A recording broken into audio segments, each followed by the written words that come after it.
जय हिंद साथियों, कैसे हैं आप सभी लोग। मैं आशा और उम्मीद करता हूँ ठीक होंगे, अच्छे होंगे, मस्त होंगे, स्वस्थ होंगे। तो साथियों, हम फिजिक्स की बात कर रहे थे, हमने भौतिक राशियां और मात्रक की बात कर ली थी। आज हम बात करेंगे विस्थापन।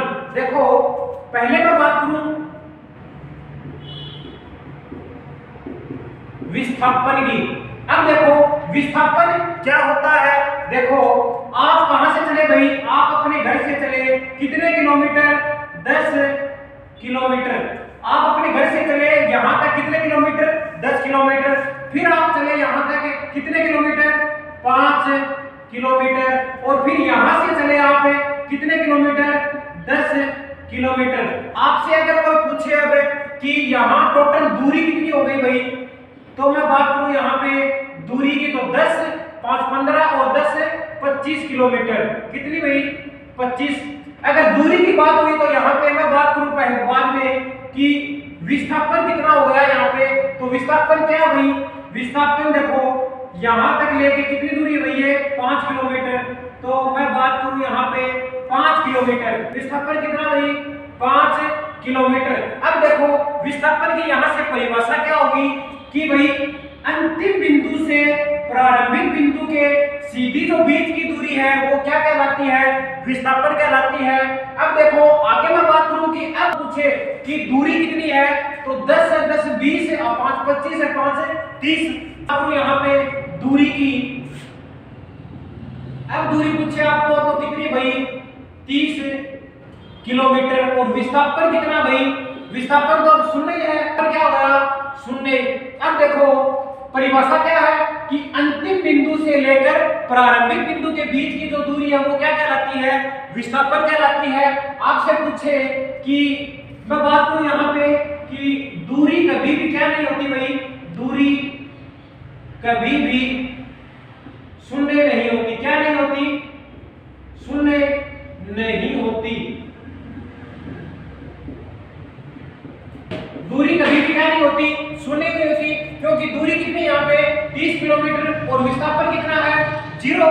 तो मैं बात करूं यहाँ पे विस्थापन क्या हो सकता है भाई, विस्थापन शून्य हो, विस्थापन क्या हो सकता है, शून्य हो सकता है, 0 हो सकता है। अब देखो आगे, अब आपसे पूछे कि एक पूर्ण चक्कर में विस्थापन कितना होता है। आप यहां से चले और यहां से लेकर यहां तक आपने एक पूर्ण चक्कर पूरा कर लिया। आप कि पूर्ण चक्कर में विस्थापन, पूर्ण चक्कर में, पूर्ण चक्कर में, पूर्ण चक्कर में विस्थापन कितना होता है भाई, 0 होता है या शून्य होता है। और विस्थापन राशि कैसी है, मैं बात करूं यहाँ पे राशि की, तो राशि कैसी है भाई, ये सदिश राशि है। कैसी राशि, सदिश राशि है। मैंने बताया था कि सदिश राशि की ट्रिक क्या होती है, अब बेबी तब भास। अब देखो तो उसके अंदर v, अब बेबी वे से वेग, v से क्या होता है, विस्थापन होता है। तो राशि कैसी भाई, ये सदिश राशि है। रटना कुछ भी नहीं है। अगर आपको विस्थापन समझ में आ गया हो तो आगे हम बात करेंगे वेग की और फिर त्वरण की। अब देखो आगे हम बात करेंगे वेग कि वेग क्या होता है, फिर उसके बाद में त्वरण की बात करेंगे।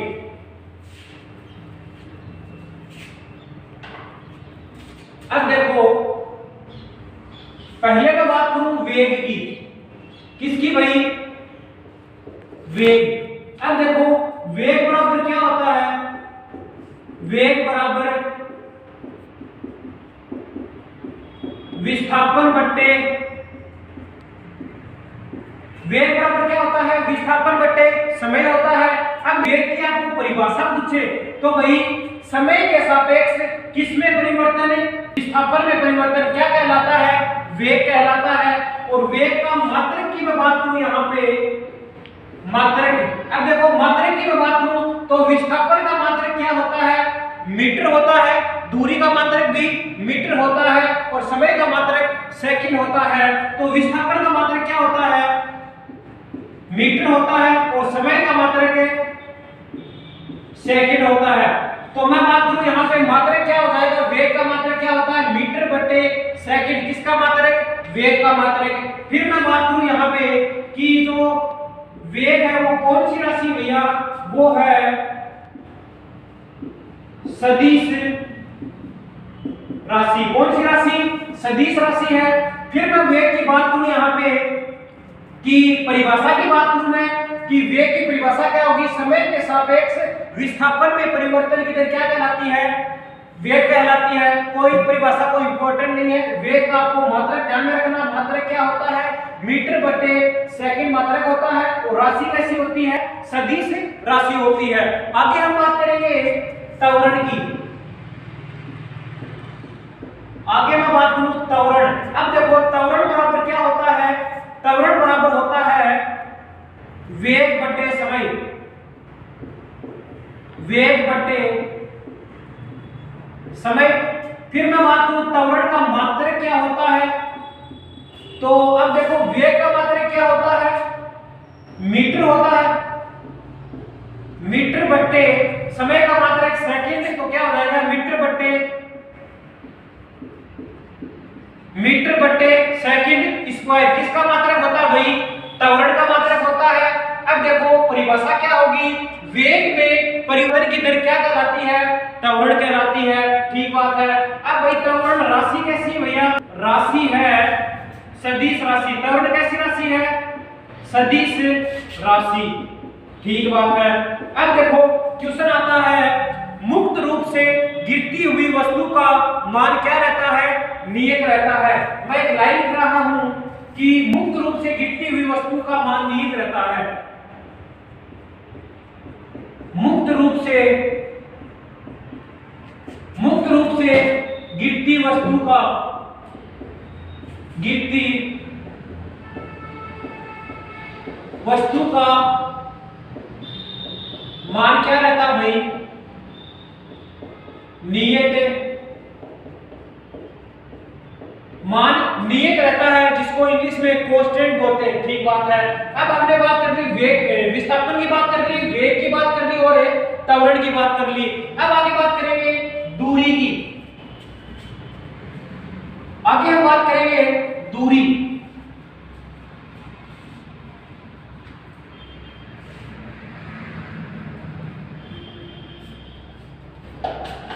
अब आगे हम बात करेंगे दूरी की। दूरी जिसको क्या बोलते हैं, डिस्टेंस बोलते हैं। अब देखो दूरी भाई विस्थापन में हमने बात की थी, दूरी कभी भी क्या नहीं होती, शून्य नहीं होती। और दूरी राशि कैसी होती है, अदिश राशि होती है। तो आगे पहले हम बात करेंगे दूरी के मात्रक की। इसके कुछ क्या है भाई, कुछ मात्रक है। तो पहले मैं बात करूं कि दूरी का सबसे छोटा मात्रक, दूरी का सबसे छोटा मात्रक। तो दूरी का सबसे छोटा मात्रक क्या होता है, फर्मी होता है। क्या होता है, फर्मी, जिसको x से लिखते हैं। किससे लिखते हैं, x से लिखते हैं। अब देखो कि फर्मी का पूछा जाता है कि एक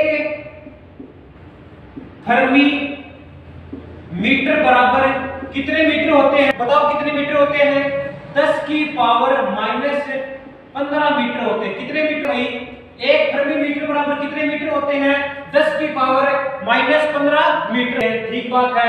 अब आगे बात करेंगे कि प्रकाश वर्ष भी किसका मात्रक है भाई, दूरी का मात्रक है। प्रकाश वर्ष भी दूरी का मात्रक है। प्रकाश वर्ष भी किसका मात्रक है, दूरी का मात्रक है। एक और है कि दूरी का सबसे बड़ा मात्रक, दूरी का सबसे बड़ा मात्रक। अब देखो दूरी का सबसे बड़ा मात्रक क्या होता है, पारसेक होता है। क्या होता है, पारसेक। देखो दूरी का सबसे बड़ा मात्रक पारसेक होता है। ठीक बात है।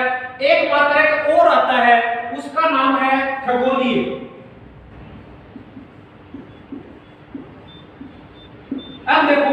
खगोलीय क्या होता है भाई, आप किसके मध्य की दूरी मापते हैं, आप सूर्य से लेकर पृथ्वी के मध्य की दूरी मापते हैं, किससे मापेंगे, खगोलीय। तो मैं बात करूं यहाँ पे सूर्य से लेकर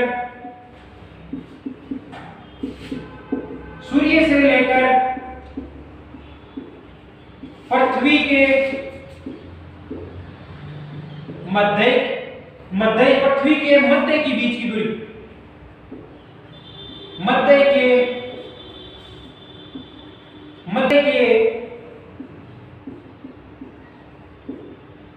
बीच की दूरी किससे मापते हैं, खगोलीय से मापते हैं। दूरी के अंदर 3-4 बातें ध्यान में रखनी है। आर्मी के अंदर इतना डीपली नहीं पूछा जाता, आर्मी के अंदर बस ये 4-5 बातें पूछी जाती हैं दूरी से संबंधित। देखो दूरी का मैं बात करूं, दूरी कभी भी शून्य नहीं होती। दूरी राशि कैसी है, सदिश अदिश राशि है। दूरी का सबसे छोटा मात्रक फरमी होता है और 1 फरमी मीटर बराबर 10 की पावर 15 मीटर होते हैं। प्रकाश वर्ष भी दूरी का मात्रक है और दूरी का सबसे बड़ा मात्रक और क्या है भाई, पारसेक है। और एक खगोलीय आता है कि खगोलीय किसका मात्रक है, तो खगोलीय से हम सूर्य से लेकर पृथ्वी के मध्य के बीच की दूरी मापते हैं, किससे मापते हैं, खगोलीय से मापते हैं।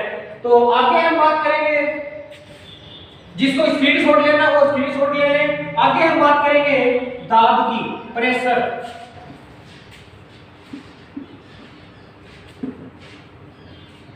अब देखो आगे मैं बात करूं यहां पे दाब।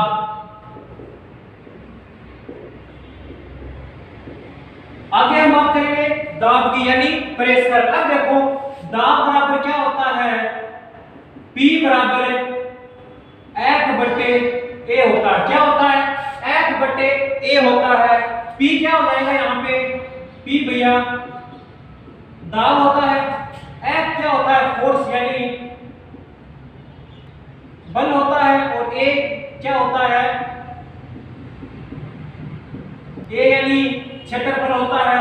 अब देखो यहाँ पे कि मैं बात फिर दाब के मैं बात यहाँ पे मात्रक की, कि दाब का मात्रक क्या होता है, तो बल का मात्रक क्या होता है, न्यूटन होता है। तो मैं बात करूंगी न्यूटन बटे क्षेत्रफल का मात्रक क्या है, मीटर होता है। तो बल का दाब का मात्रक क्या हो जाएगा, न्यूटन बटे मीटर। किसका मात्रक, दाब का मात्रक है। एक सीधा सा मात्रक और आता है दाब का, क्या है, पास्कल। किसका मात्रक है, दाब का मात्रक। सीधा सीधा परीक्षा में आता है कि दाब का मात्रक क्या होता है, तो पास्कल आता है। अगर आपको कुछ ऑप्शन में ये मिले कि दाब का मात्रक न्यूटन बटे मीटर होता है, न्यूटन बटे मीटर स्क्वायर होता है, न्यूटन बटे सेंटीमीटर स्क्वायर होता है, तो हमें क्या करना, न्यूटन बटे मीटर दाब का मात्रक होता है। आगे हम परिभाषा की बात करें यहाँ पे, तो मैं परिभाषा की बात करूं कि दाब की परिभाषा क्या होगी, तो एकांक क्षेत्रफल में लगने वाला बल क्या कहलाता है भाई, दाब कहलाता है। तो मैं वहां पे एकांक क्षेत्रफल में लगने वाला बल क्या कहलाता है, दाब कहलाता है। एकांक क्षेत्रफल में लगने वाला बल क्या कहलाएगा, दाब कहलाता है। फिर देखो, अब देखो आप जैसे जैसे आप कहां जाते हो, जैसे जैसे आप गहराई में जाते हो तो दाब में वृद्धि होती है, जैसे जैसे आप ऊंचाई में आते हो कमी होती है। तो मैं बात करूं यहाँ पे, जैसे जैसे आप कहां जाते हो, गहराई में जाने पर दाब में क्या होगी भाई, दाब में वृद्धि होती है। और ऊंचाई पे आते हो, ऊंचाई में आने पर दाब में कमी होती है। क्या होती है भाई, कमी होती है। देखो दाब की 3-4 बातें ध्यान में रखनी है। दाब बराबर P बटे F बटे A होता है। P यानी दाब होता है, F मानी बल होता है, A मानी क्षेत्रफल होता है। दाब का मात्रक की मैं बात करूं तो बल का मात्रक न्यूटन होता है और क्षेत्रफल का मात्रक मीटर होता है और दाब का एक मात्रक पास्कल होता है। और 1 पास्कल बराबर कितने भाई पास्कल होते हैं। तो मैं बात करूं यहाँ पे वो आगे बात करेंगे, वायुमंडलीय दाब में बात करेंगे। अब देखो एकांक क्षेत्रफल पे लगने वाला बल क्या कहलाता है, दाब कहलाता है। जैसे जैसे आप गहराई में जाते हो तो दाब में क्या होती है, वृद्धि होती है। जैसे जैसे आप ऊंचाई में आते हो तो दाब में कमी होती है। इसी कारण तो कहते हैं कि पहाड़ों पर खाना धीरे धीरे पकता है, क्योंकि वहां पे दाब में क्या होती है, कमी होती है। जैसे आप वायुयान के अंदर सफर करते हो तो आपने देखा होगा पैन होता है, उसके अंदर जो स्याही होती है वो पैन से बाहर आने लग जाती है। किसकी कमी से, वायुमंडलीय दाब में कमी हो जाती है। जैसे आपने देखा होगा कि जो वायुयान के अंदर जो यात्री सफर करते हैं उनके अंदर नाक से रक्त बहने लगता है, किसके कारण, वायुमंडलीय दाब कम हो जाता है वहां पे। तो आगे हम बात करेंगे वायुमंडलीय दाब की। तो आगे मैं बात करूं वायुमंडलीय दाब क्या होता है।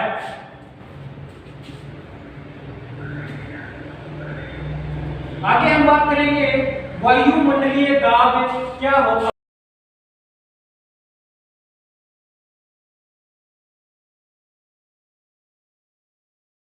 दाब की आगे मैं बात करूं वायुमंडलीय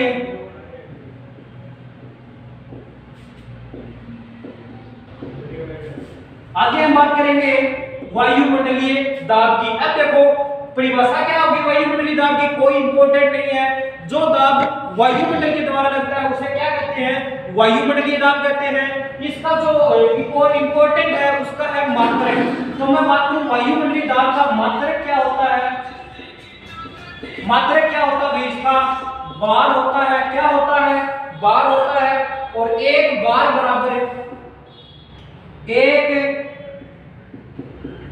बराबर 10 की पावर 5 पास्कल होते हैं।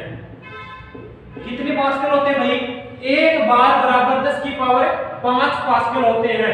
देखो वायुमंडलीय दाब का मात्रक क्या होता है, बार होता है।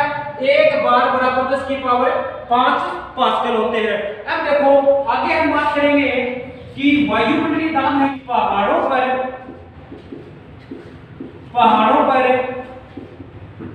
वायुमंडलीय दाब कम होता है।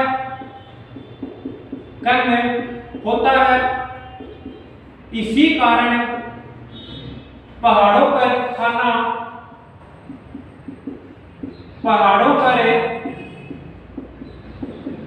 खाना देरी से पकता है।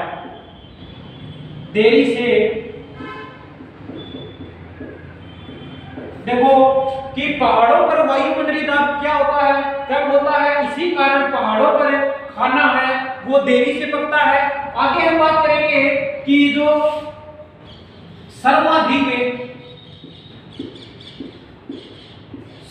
वायुमंडलीय दाब,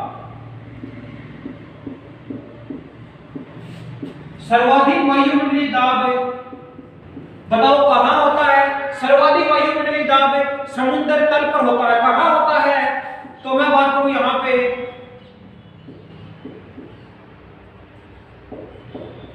समुद्र तल पर होता है। कहां होता है भाई, समुद्र तल पर होता है। जिसे आप कौन सा दाब बोलते हो, जिसे आप सामान्य दाब बोलते हो। कौन सा दाब है, सामान्य दाब बोलते हो। और जिसका मान कितना होता है, आपको पूछे कि सर्वाधिक वायुमंडलीय दाब कहां होता है, समुद्र तल पर होता है। जिसे आप कौन सा दाब बोलते हो, जिसे आप सामान्य दाब बोलते हो। और इसका जो मान होता है वो होता है एक एटीएम बराबर है 760 किसका सतह, 760 mm पारे का सतह। किसका सतह, पारे का। देखो आपको पूछे, अगर आपको मान सेंटीमीटर में पूछे तो 76 सेंटीमीटर, कितना सेंटीमीटर, 76 सेंटीमीटर या पारे का सतह होता है। अब देखो कि वायुमंडलीय दाब सर्वाधिक समुद्र तल पर, जिसे जिसे आप कौन सा दाब बोलते हो, जिसे आप सामान्य दाब बोलते हो। और एक एटीएम बराबर आपको मान पूछे कि समुद्र तल पर वायुमंडलीय दाब का मान कितना होता है, तो 760 mm पारे का सतह या 76 सेंटीमीटर पारे का सतह होता है। अब देखो वायुमंडलीय दाब मापने का उपकरण क्या होता है, आगे हम बात करेंगे कि वायुमंडलीय दाब होता है वो मापने का उपकरण। यहाँ पे मापने का उपकरण क्या होता है, बैरोमीटर होता है, बैरोमीटर होता है। अब देखो वायुमंडलीय दाब मापने का उपकरण बैरोमीटर होता है और बैरोमीटर के अंदर क्या भरा रहता है, तो Hg भरा रहता है, जो कौन सी अवस्था में रहता है, जो द्रव्य अवस्था में रहता है, जो द्रव्य अवस्था में, जो द्रव्य अवस्था में रहता है। बैरोमीटर मापने वायुमंडलीय दाब मापने बैरोमीटर होता है जिसके अंदर पारा Hg भरा रहता है, जो द्रव्य अवस्था में रहता है। अब देखो बैरोमीटर की तीन घटना है, तो पहले की मैं बात करूं यहाँ पे कि बैरोमीटर का तल अचानक नीचे गिरने पर,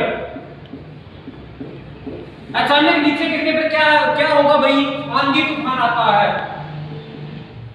आंधी तूफान आना। और बैरोमीटर का तल है अचानक बैरोमीटर का तल धीरे धीरे गिरने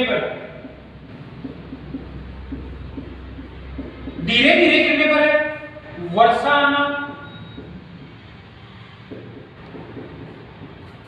आना और बैरोमीटर का तल अचानक ऊपर जाने पर,